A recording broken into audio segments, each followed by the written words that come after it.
এর মধ্যে ওনার বড় ছেলের বিয়ে ঠিক হয়। আমি আন্টির পাশে থেকে আন্টির হাতে হাতে আন্টিকে অনেক সাহায্য করি ওনার বড় ছেলের বিয়েতে।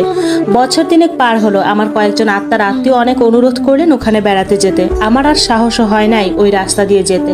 আমার মনে হয় ওই রাস্তা দিয়ে গেলে আমি মরে যাব। শুনেছি আমার স্বামী এবং আমার মেজ বোন ভীষণ সুখে সংসার করছে। আমার বোন গর্ভবতী। যাক, ওদের সুখে কারো নজর না লাগুক, আমার নসিবে যা ছিল তা হয়েছে।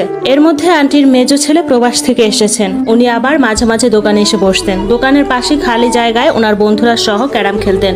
উনি আমাকে কিছু না বলে আন্টিকে বিয়ের প্রস্তাব দেন। তখন আন্টি রাজি হয় না নিজেও, কারণ ওনারা যথেষ্ট ভালো পরিবারের এবং ধনী এবং নামকরা। ওনারা 3 ভাই 2 বোন। বোনদের বিবাহ হয়েছে, উনি সবার বড়। আর ওনার পরিবারে আমার মতো মেয়ের বউ হওয়ার কোনো যোগ্যতাও নেই। আমার মতো মেয়েকে করুণা করা যায়। আর যাই হোক, এত ভালো পরিবারে যাওয়ার মতো যোগ্যতা কোনো দিক দিয়ে আমার নাই। আমার বয়স 27 বছর আর ওনার বয়স 30। আমাদের বয়সের তফাৎ